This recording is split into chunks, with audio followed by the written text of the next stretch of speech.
अमित एक मध्य वर्गीय परिवार का लड़का था। वह बचपन से ही बड़ा आज्ञाकारी और मेहनती छात्र था, लेकिन जब से उसने कॉलेज में दाखिला लिया था, उसका व्यवहार बदलने लगा था। अब ना तो वह पहले की तरह मेहनत करता और ना ही अपने माँ बाप की सुनता। यहाँ तक कि वो घर वालों से भी झूठ बोलकर पैसे भी लेने लगा था।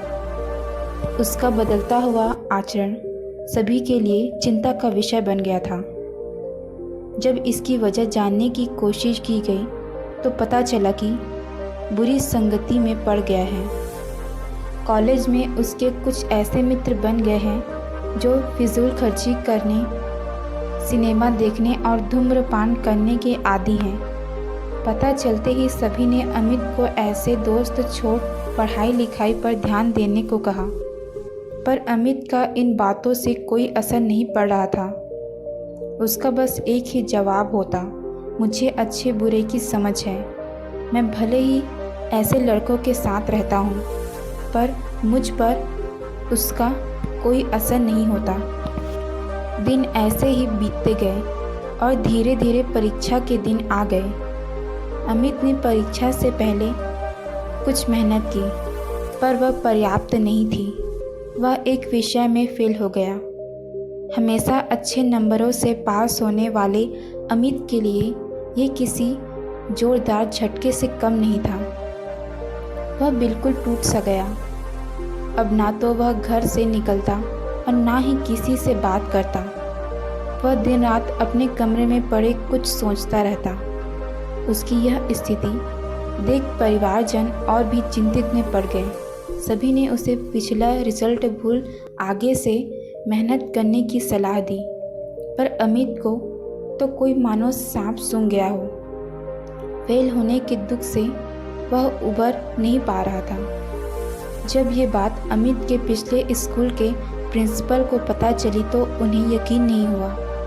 अमित उनके प्रिय छात्रों में से एक था और उसकी यह स्थिति जान उन्हें बहुत बुरा लगा। उन्होंने निश्चय किया कि वो अमित को इस स्थिति से ज़रूर निकालेंगे। एक दिन अमित को अपने घर बुलाया। प्रिंसिपल साहब बाहर बैठे अंगीठी ताप रहे थे। अमित उनके बगल में बैठ गया। अमित बिल्कुल चुप था और प्रिंसिपल भी कुछ भी बोल नहीं रहे थे। 10-15 मिनट ऐसे ही बीत गए, पर किसी ने एक शब्द नहीं कहा। फिर अचानक प्रिंसिपल साहब उठे और चिमटे से कोयले के एक टुकड़े को निकाल मिट्टी में डाल दिया। वह टुकड़ा कुछ देर तो गर्मी देता रहा, पर अंत में ठंडा पड़ गया और बुझ गया। यह देख अमित उत्साहपूर्वक बोला, प्रिंसिपल साहब, आपने उस टुकड़े को मिट्टी में क्यों डाल दिया? ऐसे तो वो बेकार हो गया। अगर आप उसे अंगीठी में ही रहने देते तो अन्य टुकड़ों की तरह वो भी गर्म देने का काम करता। प्रिंसिपल साहब मुस्कुराते हुए बोले, कुछ देर अंगूठी में बाहर रखने से वह टुकड़ा बेकार नहीं हुआ। लो, मैं उसे दोबारा अंगूठी में डाल देता हूँ। और ऐसा कहते हुए उन्होंने अंगूठी में उस टुकड़े को डाल दिया।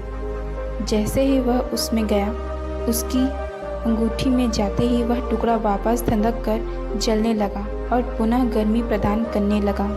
प्रिंसिपल साहब बोले, तुम उस कोयले के टुकड़े के समान ही तो हो। पहले जब तुम अच्छी संगति में रहते थे, मेहनत करते थे, माता पिता का कहना मानते थे, तो अच्छे नंबर से पास होते थे।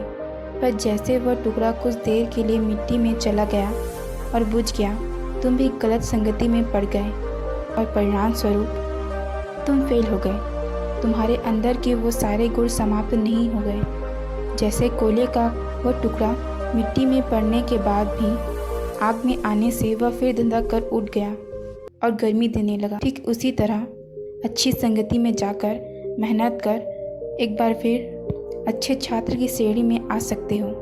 मनुष्य ईश्वर की बनाई सर्वश्रेष्ठ कृति है। अंदर बड़ी से बड़ी हार को भी जीत में बदलने की ताकत है। उस ताकत को पहचानो, उसकी दी हुई असीम शक्तियों का उपयोग करो और इस जीवन को समर्थ बनाओ।